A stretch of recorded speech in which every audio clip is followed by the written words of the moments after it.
Sylvania resident Todd Crandall first tried alcohol in junior high. Years later, he'd been arrested, thrown out of the house, and nearly died from his addiction. Today, he set aside whiskey for running shoes, and he's taking his solution to your kids. I felt pressured. 16-year-old Claire Hamner was caught taking drugs at school. Now she doesn't care to ever get high again. So I don't even think about really doing that stuff anymore. Hamner headed in a new direction after hearing this man's message. I just share my story. I'm not there to preach to them or lecture them. Todd Crandall likes to push the limits, but push too far with drugs and alcohol. I was the typical kid. I played hockey and was totally against drugs and alcohol.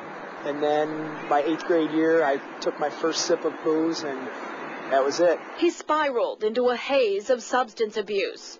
Crandall reached his limit after being arrested for his 3rd DWI with a blood alcohol level over 3 times the legal limit. And that was the turning point for me.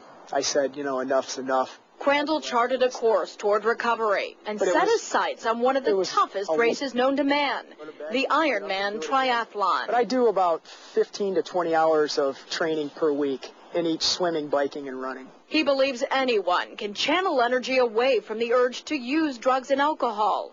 Training is his positive addiction. With each step that I take, I'm improving myself not only physically, but spiritually and emotionally. Today, Crandall takes his message to local classrooms and young people like Claire. And I just tell them, look, you're young kids right now. You have your whole lives ahead of you. Don't make the same mistakes I did. Crandall says nothing good came out of his years of abusing drugs. Just listening to him made me realize that if I want to get anywhere, I can't. That drugs and drinking's not a choice for me. Changing a life like Claire's? Bet you think that's something pretty good. Crandall's competed in 5 Ironman triathlons. He'll be competing in the Ironman in Brazil in May. He now travels around the country giving talks and recently taped a segment of the show Iyanla set to air in March. For 13 Action News Nightbeat, I'm Sarah Bloomquist.